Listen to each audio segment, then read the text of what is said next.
Sigrid thinks that she has met her perfect match with a charming and handsome Christian. But there is one catch. He lives with a man who acts like his pet dog, dressed up like a dog. Trying to be open-minded, Sigrid continues this relationship, but soon notices an insidious undertone to Christian. Maybe puppy play isn't as innocent as it seems, as Sigrid realizes she must fight for her life in this terrorizing tale, and beautiful, but that it takes cosplaying and furry play to a whole new level. This film is Good Boy, and it is opening in theaters on demand and everywhere on September 8th. Everybody, welcome to the show. So glad to have all of you. Thank you. Yes, and to our viewers, welcome back to the 6th season number 6 of The Scare Guy, coming to you from the dark and sinister heart of Hollywood, California. And this week also from the East Coast here in South Carolina, as we hunkered down for the little bit of the hurricane that's going to be coming through. And for those of you who watch us, you know that we are the scarier side of the con guy, and whereas the con guy covers everything in the Comic-Con universe, the Scare Guy gets a bit spookier. My name is Jim, one of your horror hosts tonight, and I'm joined by my equally deranged partner in crime, Luke. Hey, what's up, everybody? Cheeseman, a screenwriter and one of the Scare Guys. And we are so excited today to be talking with the director of Good Boy. His name's Viljar Bøe. And I apologize. These are Norwegian names that they sound great, but I am very poor at always getting right. And the actors in the film, Gard, Løkke, and Katrine, Lovise. If you guys can please correct how I'm saying these so everybody can know exactly how to say. All three of you, welcome to the show tonight. We are so glad to have you. And if we have a short amount of time, so we're going to start right up front with the director, Viljar. Can you kind of just set the stage for our viewers and our listeners and kind of tell them a little bit about Good Boy and what they can expect? I think expect the unexpected, I guess you could say. I think this is a film where the less you know, the better. And I think it's the movie you should try to watch with an open mind and know as little as possible. But be ready to maybe laugh some, be a little bit unsettled, and hopefully be entertained. Well, I'll be honest with you. I didn't know what to expect. The trailer, when I first saw the trailer, and for those of you who haven't seen the trailer, yeah, go look at the trailer. It shows the main actress, Katrine, as the name of the characters. Can you guys tell us a little bit, Gard and Katrine? Katrine, start with you. Tell us a little bit about your character, and then Gard, if you can tell us about Christian. Katrine? Well, I'm playing the character Sigrid, and she is a young girl coming from place. Well, her parents are divorced, and she's struggling to have ends meeting, and I think she is a person just looking for love and connections and finding something to hold on to, and struggling to, in a way, find herself and where she wants to belong in this world. She is meeting Christian on a date, and things happened. Boy, do they happen. All right. If you can tell us a little bit about Christian, what's a juicy part? What a really cool part that probably any actor would love to play. Tell us a little bit about this character. Absolutely love to play him. His name is Christian Iverson. He's the son of a very rich man, and his parents are deceased. So he lives alone in a villa with a dog that is a person in a dog costume. And he seems like a really sympathetic, maybe on a bit of a shy side, like a thinker. And I think he tries to fight for giving love and receiving love in his way, maybe on the balance of control. And I think with the funds that he has, the millions of dollars, he has created a world of his own, not needing to interact with the real one. Mm-hmm. Jeez, man. Luke. Awesome. So can you just tell us a little bit about the origins of coming up with the story and kind of the process of writing the script? Yeah, because Viljar, this is an odd story. I mean, it's a grown man who has another man in a dog suit, and then he goes on a date, and his date somehow accepts this as okay. We'll go with this. This is I mean, it was a beautiful story, but we got to say it's pretty bonkers. It is a pretty bonkers story. Tell us about where this came from. Yeah, so I had this image of a person in dog costume for quite a long time, but I didn't really have the plot initially. And then when I started thinking about a person in dog costume, I started thinking about what type of person would own that type of dog. And then I thought to myself, you couldn't have a normal person with like a normal job, living in an apartment. It wouldn't work. You need to have somebody with a lot of funds who's able to make their own environment and a big space. So that's then I found out it had to be somebody with a lot of wealth who were able to make this work. And then when I started thinking about a wealthy person, I started thinking about 50 Shades of Grey and how it's about a wealthy person with a dark secret, kind of similar to Christian with his dog, who meets a girl, and he has some sinister stuff with him, but it turns out that it turns into a much softer person during the film. And I want to do like a twist on that. So those two, that's at least how the process of developing the script started, those two elements. Luke.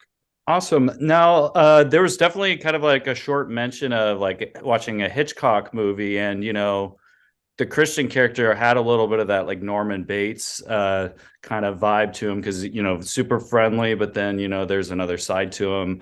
Was there a little bit of that influence involving that, or any kind of Hitchcock influence in the film? Sadly, I haven't watched too many Hitchcock other than perhaps a little bit Vertigo, how that film kind of just changes focus halfway in a way. I think like that type of structure is something that I'm very interested in, which kind of inspired the structure of Good Boy in a way. Yeah. Now, Christian, did you have any kind of like influences on kind of your character and developing him? It's Gard, yeah, playing Christian, yeah. Yeah, Christian character. I mean, yeah. Sorry about that. Oh, no worries. Yeah, we believed it so much. You're Christian now. Yeah. Thank you. He still has always said it's a dog. He has not crossed that line and said it's not a dog yet. So we're still never a character. Yeah. Yeah. Sit.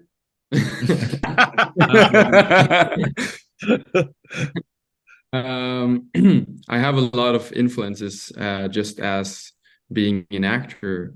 I think one of my biggest influences is Mads Mikkelsen, and I draw lines to The Hunt, which portrays a character that is deeply misunderstood. So that will be my answer for now, so I don't talk too much. Yeah, we don't want to give away too much of the story, because there are twists in the story that really make it super interesting. But it also is, it's on its surface, it's kind of like a beautiful love story, kind of, it's simple, it's beautiful, and the scenes are just really, the cinematography is beautiful. Can you talk about where you shot this film? Yeah, so one of the places we shot it was here. So this is where I'm at right now, is the cabin. You're in the creepy house. You're in the creepy house. I'm in the creepy house. Yeah. And then, so when I wrote the script, I tried to, make it in a way so I knew I had access to these locations. One of the perhaps things that we didn't have that was kind of it was the big villa, if you want to portray a millionaire, you kind of have to have a lot of funds. But luckily we knew somebody who lived in a pretty big old house. At first we kind of wanted it to be more like a modern house, but that kind of changed when we found this cool old house, which then kind of informed Christian's character with him, you know, kind of living in the past and having inherited money and having his deceased parents. And actually, fun fact, that location is actually where the national anthem was written, the Norwegian national anthem.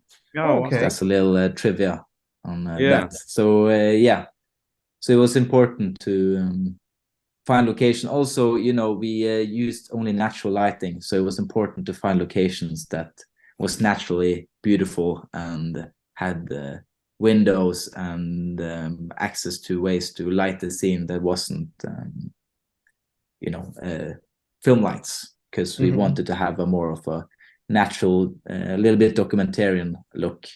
Oh, yeah. Cool. Yeah, and I think that works really well, like as fellow filmmakers and screenwriters, you know, like I always find myself drawn more to what feels more natural in real life, and especially with the lighting. So now, Katrine, like this is like an interesting role for you to play or take on. I'm sure you had your initial thoughts just reading it. I was like, whoa, it's like, so what were your like initial thoughts like taking on this role, and then playing it? Did you just kind of like let the interaction with the dog and other stuff just feel real to you, or like how did you kind of go about your process acting? Yeah, well, my first meeting with this process was the audition, and there I had a romantic scene so of course I thought it was a romantic comedy at first. And when I got a call back for the second round, I got to read the whole script, and I have to say I got a little bit surprised about where this romantic comedy turned out to go.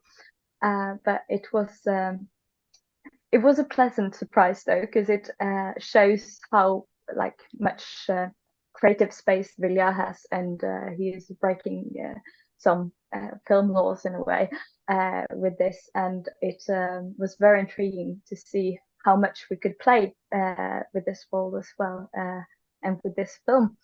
And when it comes to the dog, it was really weird because we have talked about it a lot between us, but it's really interesting how quickly you get used to something in a way. So it's kind of scary having this person behind this mask, and trusting that they are okay, because they did really work hard.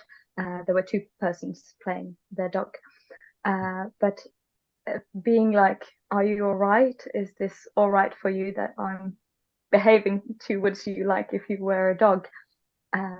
But at the same time, it's like you accept it so quickly, and I think that's also some part of Sigrid, and us also the audience in a way, that since you can't see the human inside, you kind of in a way just see the dog after a while. So it was a really weird experience, and I just have to applaud a lot for the persons playing Frank. Now, just real quick with the costume, and you know, like with horror and other type, like the costume is kind of what like makes it unique, and you have to kind of make it unique so it feels original to the movie. Can you tell us about kind of how you went about finding this dog costume and developing that? Yeah. So for us, when we kind of designed the costume, we decided that we didn't want to take any specific, like we didn't want to look at any specific dog breeds. We kind of just wanted Frank to be its own dog in a way. And then it was also, you know, it's of course it's supposed to look like a dog, but it's kind of supposed to not look like, it's supposed to be like an uncanny valley where, like, you know, you don't recognize it's supposed to be a dog, but you know, it's definitely not a dog. There's something off about it. And then it was discussed if it should be a mask or if it should be, you know, makeup where you could see the human's face. But we decided early on that it was important that Frank had a mask, so you couldn't really tell if he was happy or sad or scared or anything through his facial expressions. So then the audience was kind of forced, and Sigrid and the other characters were forced to kind of project their own thoughts and feelings onto the dog. Mm-hmm. Let me follow up with that, with Gard and Katrine. You guys, your acting really, it's a big leap for the audience to accept this. It really is. And a little bit of this is a little bit outside reality, of course, but your acting, you guys really made it seem like it worked. It worked. Can I ask you, in real life, if this situation was presented to either of you in real life, how would you respond, do you think? Katrine first, and then Gard. Well, it's really weird because I've never been in such a situation before, but I think something in me would be like, this is so fascinating. I want to know more in a way. So, like having a lot of questions, like just I'm not sure, but at the same time, it's like when you are not familiar with something, and it's then you're kind of like, okay, I should go away, and but I think I'm kind of the person that would like to stay and just what is going on? Why are you behaving? What is this? It's intriguing in a way. Yeah. So you're basically saying you probably wouldn't feel in danger. You'd be more curious than kind of, I mean. Yeah, I think I would be more curious. Because in a way it's like it's a weird situation, of course, but at the same time that there's not any proof of any danger. Like True. It's something abnormal, but it could be fine. So why shouldn't it be? And Gard, what about you? Hard question. We'll see when it happens. And so for our viewers who are watching, what costume? What are you talking about, Jim? Well, it did happen.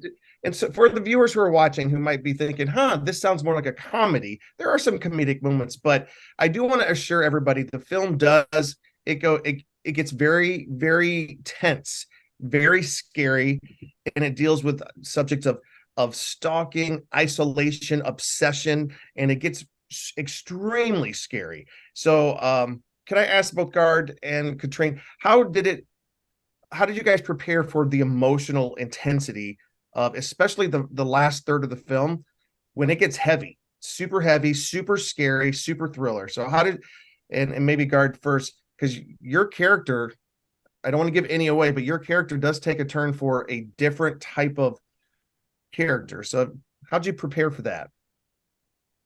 Well, a lot of preparation. It is a huge part of my work, having control over emotions and using them in some way. But one thing that was really important for me was to establish a sense of trust, especially between me and Katrine, Lovise, and Nikolai, which played the dog. So that and anybody in the crew as well, so that I felt safe of portraying my emotions as Christian, because I have a range of them and they don't show if I don't feel safe. So the environment on set was really important, and the talks we had after. I spent some time even calling back to my family, just keeping in touch with reality and being able to step out of the role when the scenes are over were really important for me. And Katrine?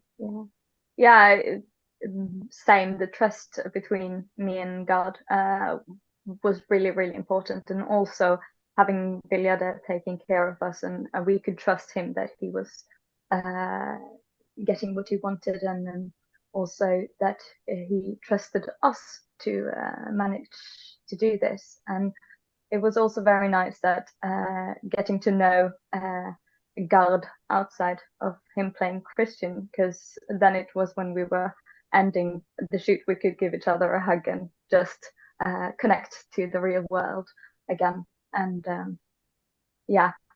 being able to feel freely and creative, I think that was the most important for me. And so, of course, prepare for it, knowing the situation's good or as good as you can. And Luke, and everybody, we are at our time. We are at our time. Luke, do you have one last quick question that they could answer quickly, or? Yeah, just I just want to say too, like I appreciate kind of like the theme. Like if we had more time, I would have want to talk about like, will people there's a lot of people out there would probably overlook stuff if someone's like a millionaire or they're good looking and look over these red flags and go into that. And that was very kind of clear at the beginning when she's talking to her friend, like, oh, well, he's a millionaire, he's successful, all that kind of thing. So that was really cool how you put that theme, which I would have loved to talk about more. But is there going to be any kind of blooper reel or other kind of thing? Like, I'm sure you guys had some moment you guys cracked. Spanking the dog with the newspaper. Yeah. No, just I'm not sure. I think it's barely because we shot. I think nearly like we shot so that nearly everything that's in the film is nearly what we shot. We shot very concise. I think so. I'm not sure if we brought. I remember actually one scene, a random scene, the scene where they're kind of just looking out at the view. Some two dogs came up to us and started running around randomly. So that's I guess one funny thing that happened during when we filmed, which was kind of random because it was a private place. So that person, they weren't actually supposed to be there. So it was kind of funny. Well, we do have to wrap up. Gard and Katrine, fantastic performances. And Viljar, you're only, is it 25 years old? Yeah. No, just turned 26. Yeah. All right. Well, anyways, quite an accomplishment for such a young filmmaker. Spielberg was very young when he did Jaws. Well, so we just want to say congratulations. Hopefully we'll be seeing a lot more from you guys. That the film is Good Boy. It's in theaters September 8th and also on digital and on demand September 8th from Saban Films. Everybody, thank you for joining us today on the Scare Guys show. We hope to see a lot more from all of you. Thank you so much. Nice talking to you. Much.